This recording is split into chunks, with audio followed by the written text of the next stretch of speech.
Elijah, did I tell you be nice to your sister? Sister?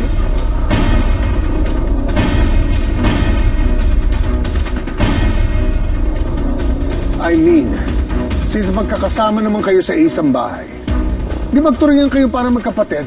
Kung hindi mo siya kayang tratuhin na parang kapatid, at least be civil to her. Kayo lahat, ayusin niyo to. We have a big day tomorrow.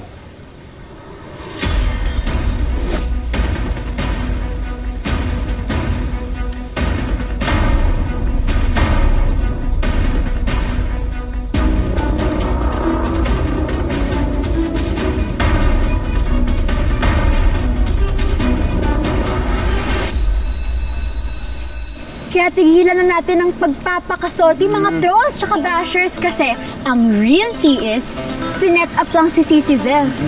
At totoo talaga ang mastermind ng vandalism tsaka ng kaning baboy prank na yan. Walang iba kundi ang napakabait at napakabuting tao, Elijah Rodente.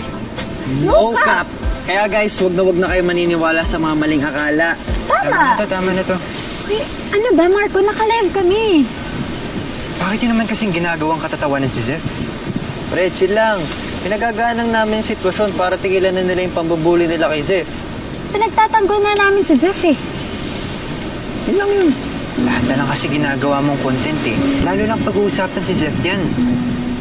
Guys, relax lang. Huwag kayong mag-away, please. Ha? Tayong lahat, concerned tayo kay Zeff. Magkakampi lang tayong lahat. Ha? Tangan ko ba dyan sa kaibigan mo?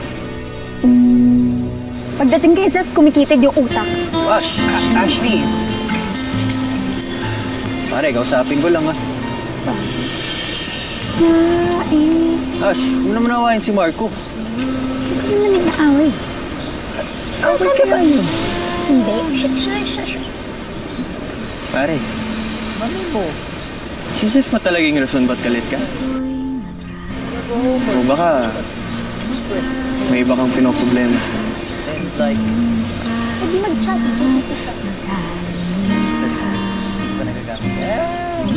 Ayoko sanang sirain ating pagkakaibigan, pero bakit ang puso ko di ko na Di ba patulang ang pagsulong nagkulang?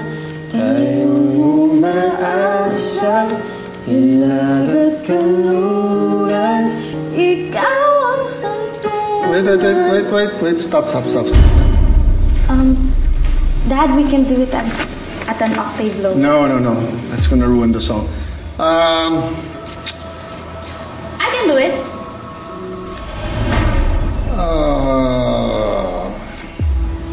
Zeff, ba't di mo subukan? Ako po? Yeah. Sige na, give it a try. Come on.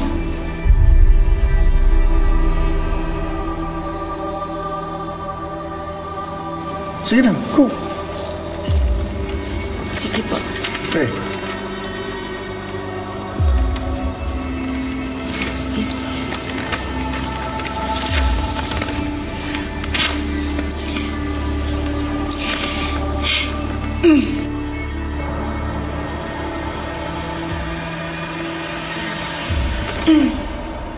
Hey, you got this.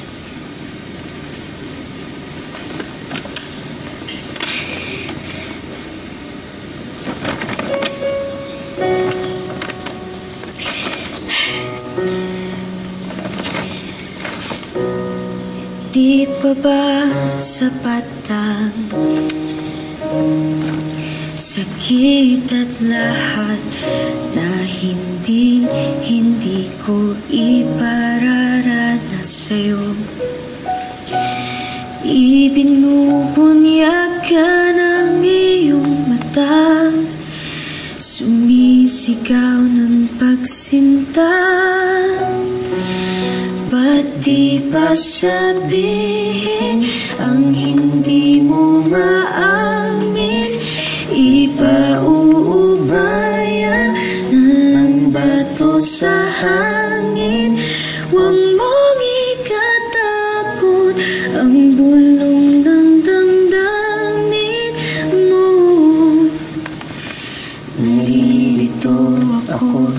nakikinig sa'yo.